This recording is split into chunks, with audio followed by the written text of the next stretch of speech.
Unha das grandes apostas do Concello de Sanxenxo nos últimos tempos é a rehabilitación do Pazo de Quintáns en Noalla. A reforma, que conta cun investimento de 1,8 millóns de euros, atópase na súa primeira fase. Membros da Xunta de Galicia e do Goberno local visitaron hoxe as instalacións do que se converterá nun punto de referencia patrimonial da vila. Unha obra importantísima para o noso Concello, posto que aquí refléjase que en Sanxenxo vai haber algo máis que sola playa. E o que estamos facendo agora é rehabilitando todo este pazo para poñer en valor todo o que é o noso patrimonio arquitectónico, cultural, arqueolóxico. É unha obra moi importante, como digo. Estamos na primeira fase, unha fase que é unha inversión de 1.800.000 euros. O Goberno local non só quere renovar un edificio histórico, senón tamén darlle unha segunda vida útil.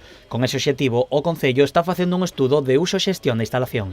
Estáse facendo por parte do Concello ahora un plan un estudio de uso e de gestión de todo isto, para que non nos pase como pasan moitos concellos, que desgraciadamente os concellos temos poucos cartos e despois as obras quedan moi ben, pero despois hai que mantelas, gestionalas e poñelas en valor día a día, non? Entonces, ese estudio vai nos a decir como debemos de facer o uso ben desto e non equivocarnos, non? Nós queremos que aquí este un museo que recorde a nosa historia de onde vimos. Unha das primeiras administracións que apoiou o proxecto de Sanxenxo foi a Xunta de Galicia. O vicepresidente, Alfonso Rueda, eloxeou tanto o edificio como a súa localización. É unha pena que isto estivera caendo no olvido, esta maravilla, este edificio, un pazo como temos moitísimos en Galicia, algúns deles están perdendo, e, por lo tanto, que se decidan poñer en valor e darlles unha segunda vida, creo que é fundamental. A primeira fase rematarase ao longo de 2020, previsiblemente no mes de maio.